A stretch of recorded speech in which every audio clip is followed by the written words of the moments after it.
Bonjour et bienvenue à ma chaîne YouTube English Learning. Abonnez-vous à ma chaîne si vous voulez apprendre l'anglais avec moi. Aujourd'hui, je vous présente un cours sur the final S pronunciation. Ça veut dire la prononciation du S final en anglais. The final S is added to the end of a plural noun. On ajoute le S à quoi? À un nom qui est au pluriel en anglais.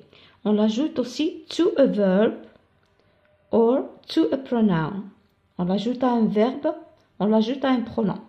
Nous allons voir comment. To show generality, after the word all, on dit par exemple all students. On ajoute un S. On ne peut pas dire all students. All students. We add an S to a present verb tense to agree with he, she and it. On l'ajoute au présent d'un verbe qui va s'accorder avec le il, le elle ou bien le on. On va prendre un exemple. Tom sits in the front row. Tom sits in the front row. Il est où le present verb tense? C'est le verbe sits. Il est au présent, troisième personne du singulier, le he. He sits, je remplace Tom par he. He sits in the front row. Sits, c'est un verbe qui est conjugué au présent à la troisième personne du singulier, donc je dois ajouter un S. Pourquoi on ajoute le S en anglais? To show possession. The apostrophe and then the S. Pour montrer l'appartenance. Ok? On va prendre un exemple. This is my brother's room. Brother's apostrophe and S room. It means the room that belongs to my brother. Une chambre qui appartient à mon frère. C'est la chambre de mon frère. Donc, aussi on l'ajoute après le it pour dire it's. It's, ça peut vouloir dire it is. Ça peut vouloir dire aussi it has. Ok?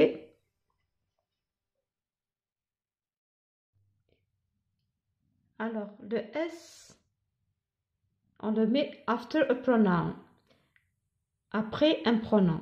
Example, Tim has got 2 sisters. We replace Tim by he. He's got 2 sisters. He's got 2 sisters. Le pronom c'est he. Le has, c'est le S apostrophe. Les Anglais, ils ont tendance à abréger beaucoup les mots. Au lieu de dire Tim has got 2 sisters, they would say he's got 2 sisters. Alors le S, j'ai dessiné aussi une petite oreille là. Je suis pas trop dessinatrice, mais bon, c'est ce qu'on entend et pas ce qu'on écrit, s'il vous plaît. Donc, ce que vous entendez, le S, vous pouvez l'entendre de temps en temps sous forme de ça, ou bien za, ou bien is. Ok? S'il est prononcé ça, on regarde des exemples. Cuffs, asks, stops. Sous forme de za, globes, lends, brings. Sous forme de is, practices, watches, chooses. Alors on continue. Le S, il se prononce ça. After the sound, stops, stops, lots, births. Donc les sens, c'est quoi? Ce qui précède le S, c'est le son fa. Ka, pa, ta, tha. Tha, like births. Birth. Ce TH là se prononce tha. Tha.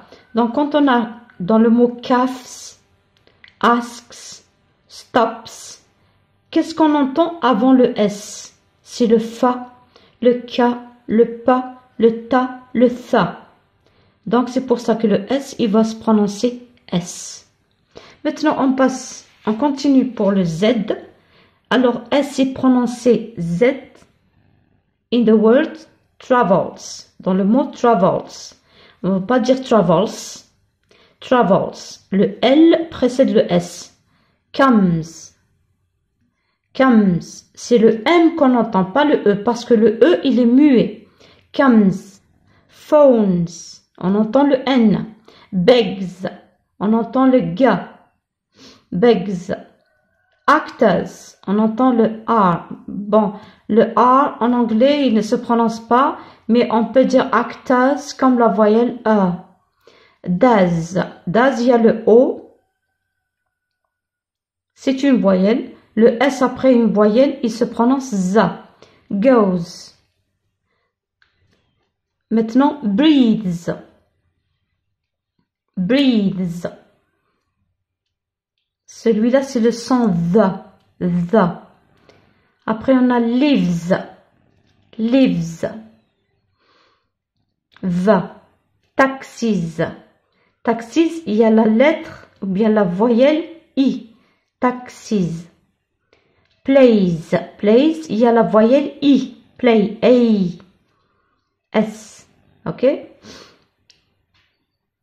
On prend maintenant le is. On continue. On a le mot finishes. Regardez, quand on enlève le ES, on a finish. Finish, 2 syllables. It has got 2 syllables.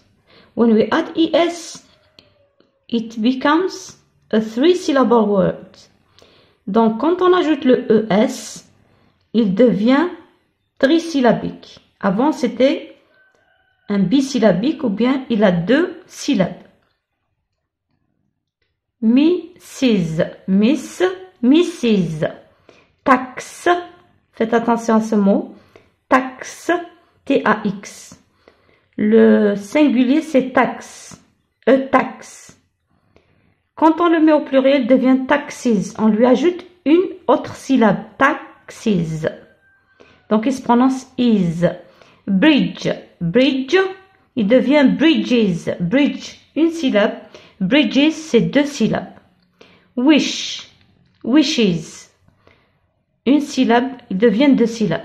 Donc, le sa, le S, il se prononce is. Après le sens sa, za, sha, comme finish. Il se finit par SH, qui est prononcé sha. Watch, watches. CH plutôt. T, et ça c'est la transcription phonétique du chat. Ok? Cha. Après on a ja. Ja c'est le D et G qui est prononcé ja. Si vous avez remarqué, ces sons-là, ce sont des sons qu'on appelle sibilant sounds ou bien des sons sifflants. Ils se prononcent avec les frontal teeth. Frontal teeth. Qu'est-ce que ça veut dire frontal teeth? C'est les dents d'avant. Vous avez le ça. Quelqu'un qui n'a pas de dents ne peut pas prononcer le mot ça. Il va dire va. Za, il va jamais le prononcer. Il va dire va. Cha, il va jamais dire cha. Il va dire cha. Ok? Regardez maintenant.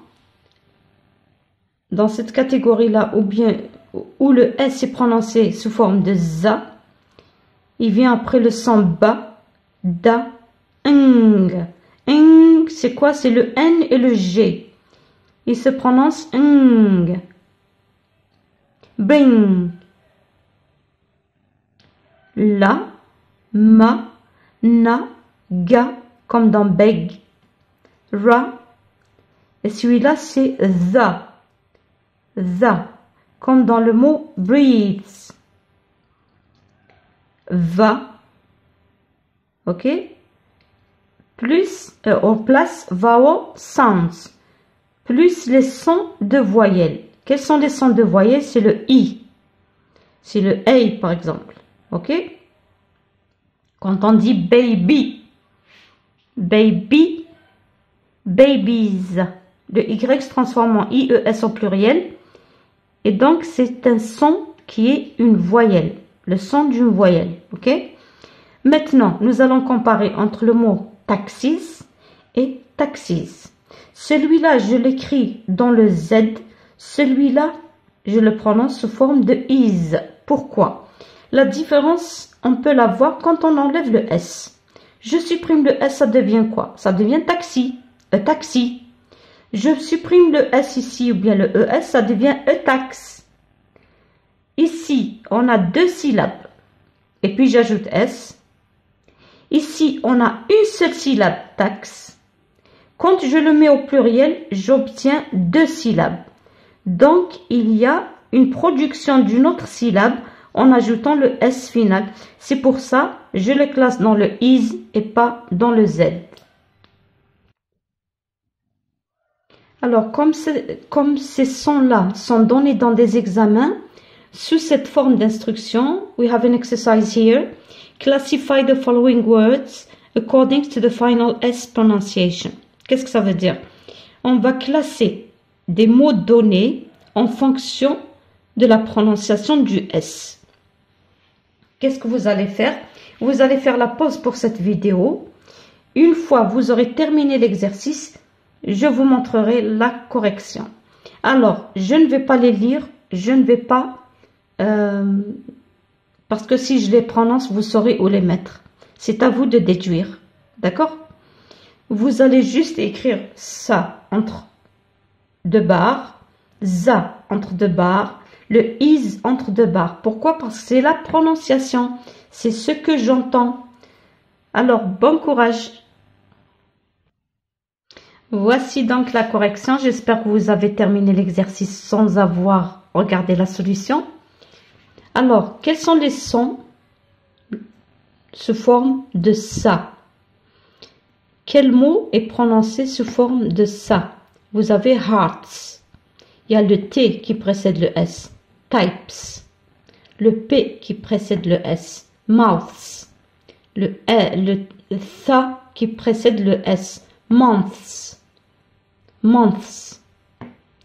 Trusts. Le ta.